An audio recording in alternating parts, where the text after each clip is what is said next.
Okay, part two. Welcome back, Nick Babick. We left off with the oil embargo and things to come with soaring inflation, food shortages. Now the topic of the day is the fourth industrial revolution. It is a trend towards automation and data exchange and manufacturing technology and processes with include cyber physical systems, industrial internet of things, cloud computing, cognitive computing, and artificial intelligence.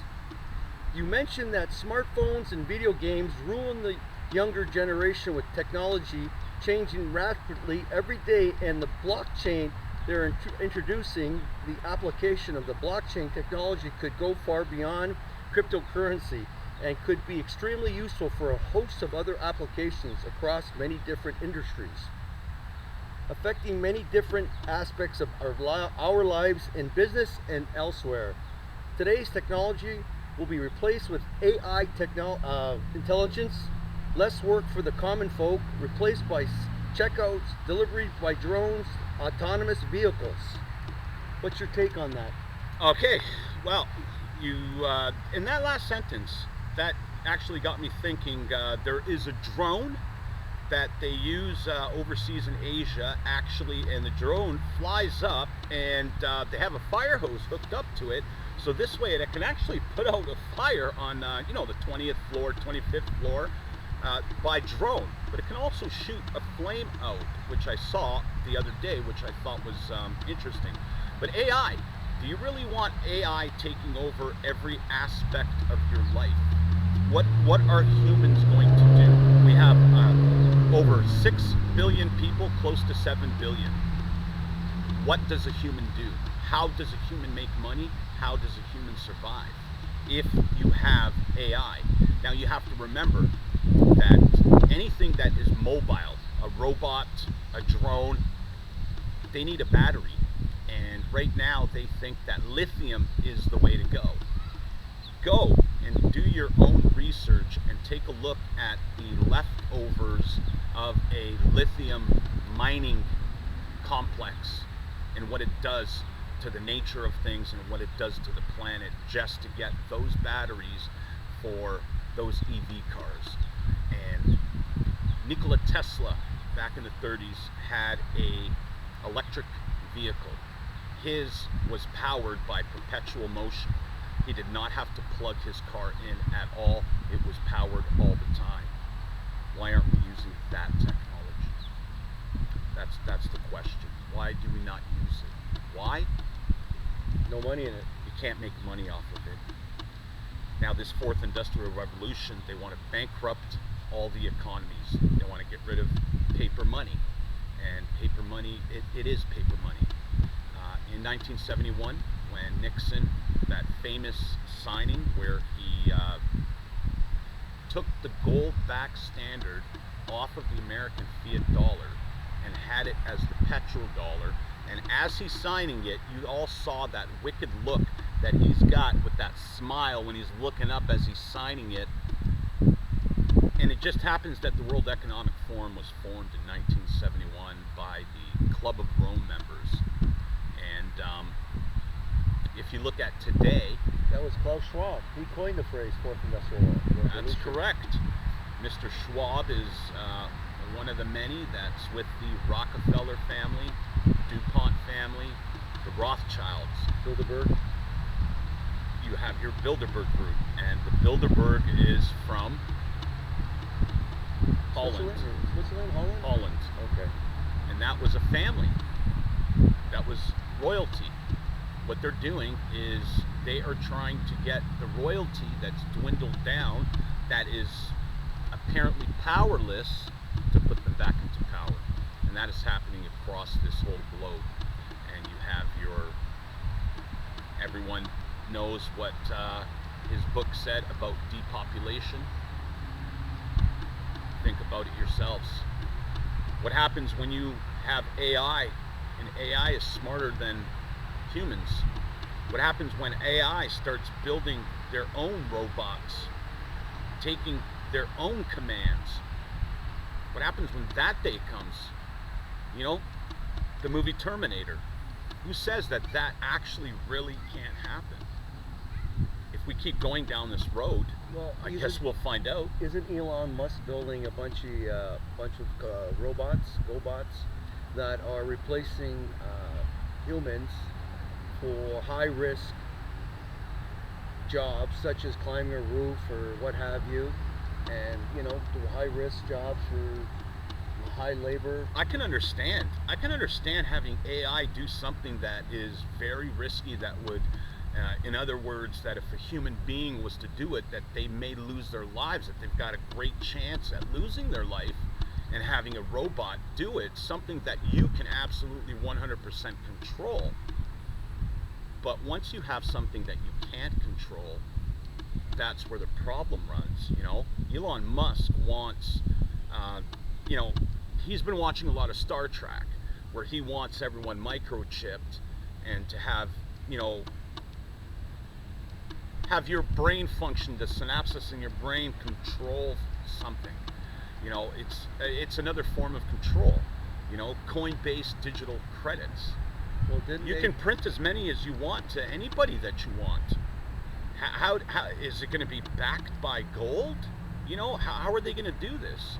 They haven't laid out that foundation and how that's going to be done. They just said that they want the social credit system that China has, and you can see how free China is, where they've just now had tanks completely surround a bank, and all of those people can't pull their money out. That's how free it is there. So there's pros and cons with the fourth industrial revolution, such as 3D printing, how they can print out an organ now and do all such things like that. What do you find can print an organ. You can print an organ, but an organ's an organ. Are you going to print my organ, put it into somebody? How are you going to do that? They've played around by using a pig's heart. You know this, right? Right. They used a pig's heart. I believe they used a heart from a goat to try to implant it into a human, and the humans died. How far are you? What are you willing to do to try to fix things? Like, how far is too far? I think that we've already reached that threshold of going too far and too fast. Technology that we had back, like in the 60s, it jumped 20 years. Everything that we had. Cell phones are one of the worst things that were ever made, is a cell phone. Everybody is like this now, You have a conversation, we're sitting, I'm on Twitter, or I'm texting someone, or I'm surfing the net while we're sitting here and talking. Instead of us actually communicating and sitting and actually having a coffee and talking, we're on the phone. We got that phone in front of us. Oh, this text came in, it's may be an important text. That took the socialism that people have. It's almost gone. Video games.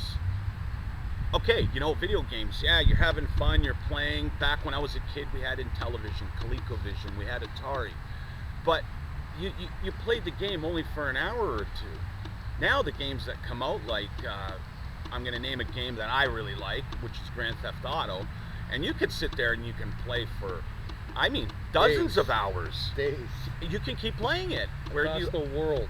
I think there was a guy, and he just happened to be Asian, and he was playing, I don't know what game it was, but I think he played it for 3 straight days, had a heart attack, and died from playing a game.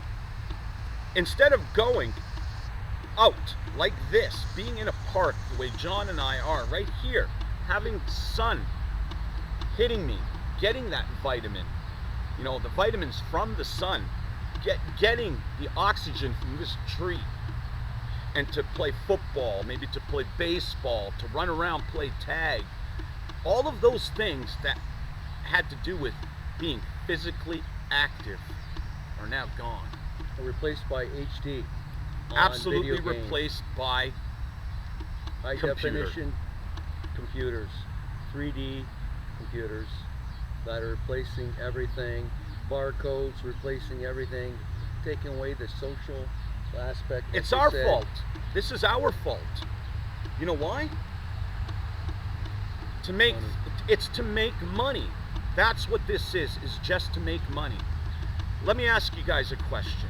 To everyone that's watching this and to future viewers, what would happen if we got rid of currency on a worldwide level? No money at all, nothing. The only thing that you have to do to be able to have a roof over your head, food in your stomach, clothes on your back, possibly to have a car, is to contribute to society for 8 hours a day, doing whatever it is that you can do to help this world. Would you do that? That's the question. Would you do that? If it helped mankind, yes. If And I got everything- paid and I got all the amenities I needed. I'm talking to- about everything being free, absolutely free.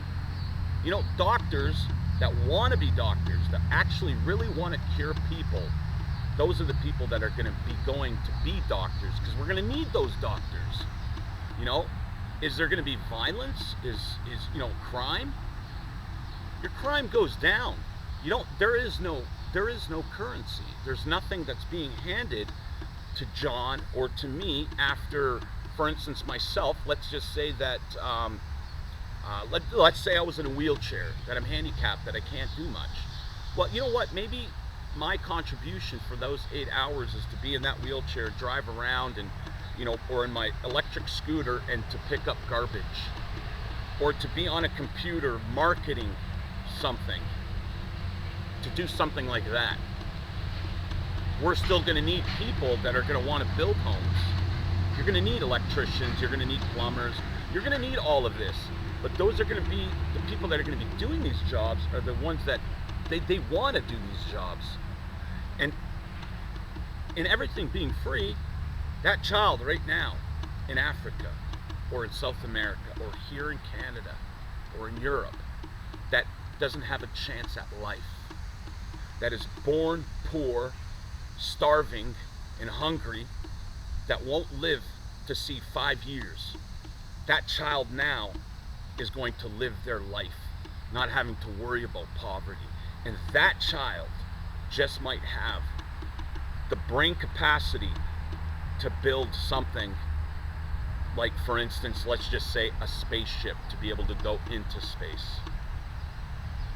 But that child will never have that chance because of how this system is. So explain the digital currency, and they want to have digital ID and digital currency, and get rid of the dinero, everything. Everything's gonna be one. The New World Order. They want one domination, one religion, and one government control. I'm absolutely against it. I'm against everything that these people stand for.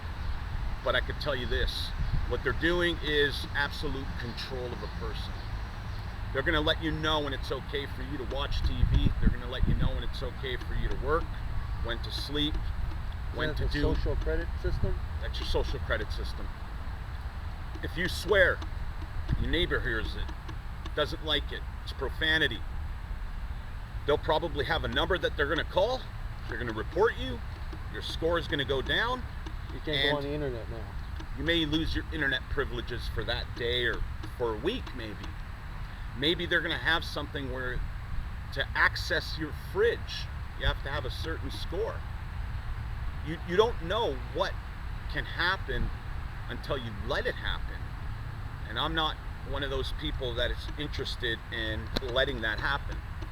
And this CBDC, all it is this is a chance to, all they're doing is taking that fiat dollar, getting rid of it, replacing it with air. What's your coin? It's not going to be physical, it's going to be digital. Blockchain.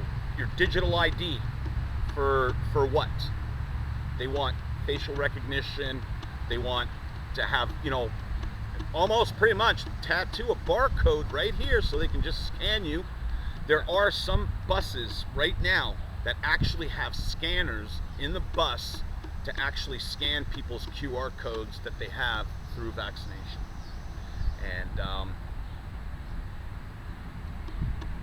I don't know how far people are willing to let this happen, to let it go.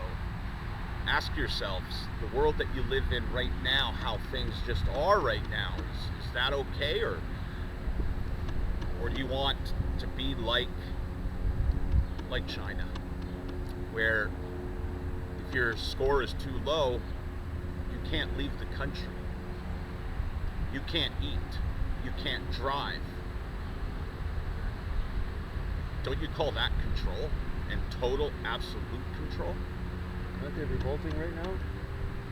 With the governing of the media, we don't know what's going on. We can only speculate and get through outsourced sources, other sources, and what's going on in Ukraine as well.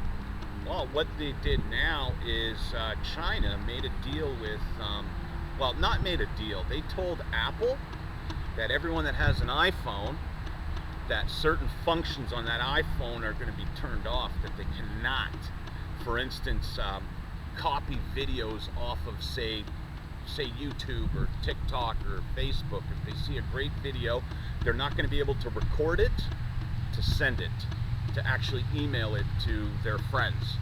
They're not going to be able to make a video and put it on those platforms to share, to let people outside of the country know what's going on inside that country. Why would they do that if you have Miss Pelosi, Nancy Pelosi, yesterday said that China is one of the freest countries in the world?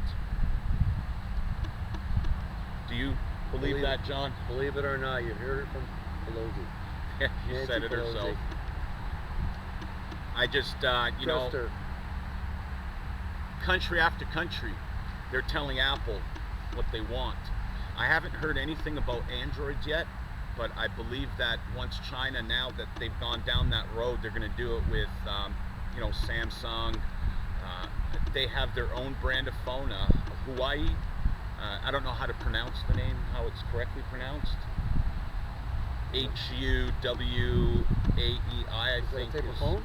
Yeah, I actually never heard have of it. I have that phone.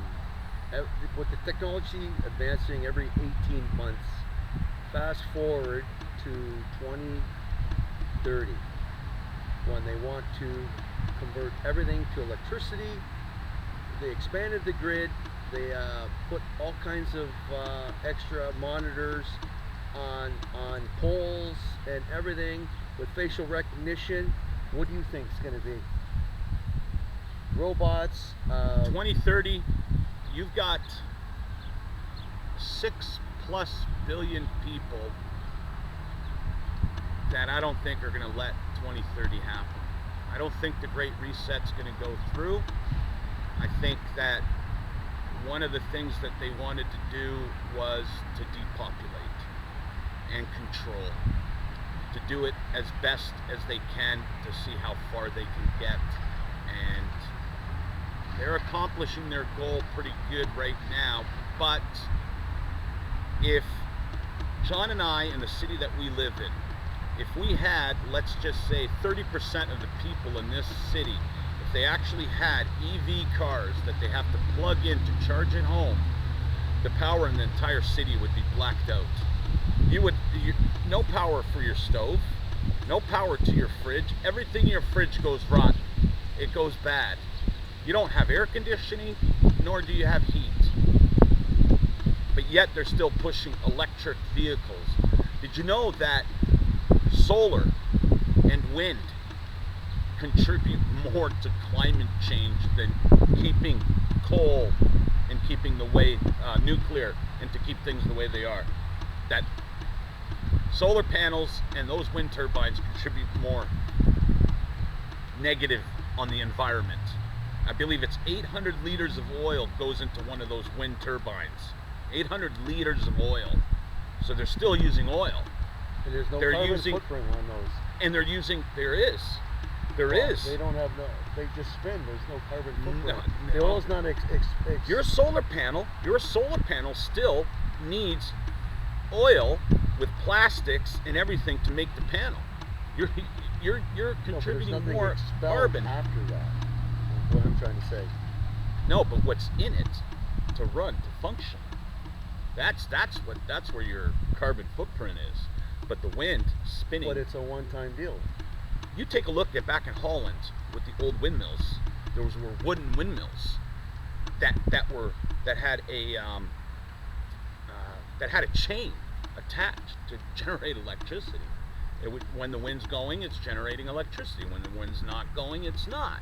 But the whole thing is there is no carbon on that. It's wood. It's wood. It's connected to a chain or a strap, and it's spinning, and that's it. Why can't we have that? Who thought of that back then, and why wasn't that used in the majority of places? It's the same concept for Hoover Dam or the Niagara Falls. They're using water to generate electricity. Yep, and they can do that. They can do that in many other places, but the turbine needs power. Regardless, you need an outside source to power it, and that's where things are going.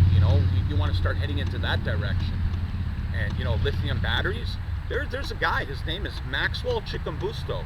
This guy built a car that does not need to be charged, an EV car. Just by self-driving, it charges itself. Poisoned twice. Poisoned what? Poisoned twice. Just like Stanley Meyer that built the water-powered engine. They have hydrogen-powered engines. Ask yourself, why aren't they using water-powered engines? Hydrogen-powered engines. Or those electric, it's because of this in the oil industry. Stanley Meyer just dies. Unbelievable. Joseph Wesley Newman created a machine to create energy by magnetic perpetual motion from magnets. And there's a video on Johnny Carson, and Canada owns that patent. Spain and South Africa own the patent, and he was now dealing with the European Patent Office for them to patent it, because the United States said that they will never patent it. And this is magnets, and he showed a demonstration of that machine being used in New Orleans at the Civic Center that they had there, that powered the entire Civic Center just from that machine. He created an 8-pound, or it was a 5-pound unit that can power an entire home. When you don't need power. So that means energy companies don't make any more money. That's what this world has all been about, is greed, absolute greed. If people weren't greedy, your life, my life, John's life would be a lot better.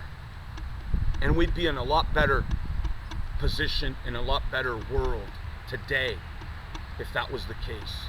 But it's plain greed that is destroying this planet. Any final thoughts before we go? I might be running for mayor of Windsor.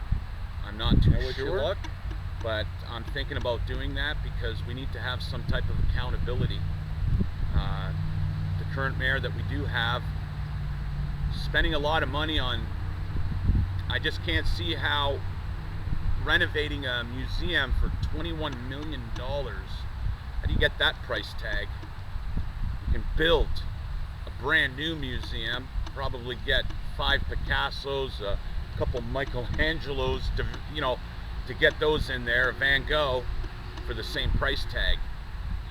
Just, it's interesting how this money is being spent and on what it's being spent, and how many people actually will go to the museum compared to taking that 21 million and making a new road here to make it nice and smooth, which doesn't seem to be a priority. But yeah, for me, I think that I'm gonna possibly run for mayor. As far as the 4th Industrial Revolution, I wish and I hope that it absolutely does not happen at all. That this depopulation plan and this digital currency and all of this just needs to get put to bed. Well, it ain't going away soon, so thanks for coming on the show, and we're going to be doing a part 3, I think. We'll figure it out, and thanks for having you, and undisclosed place by the Detroit River. Thanks for having you again, and we'll see you soon. I hope that when we do a part 3 that I will be the mayor.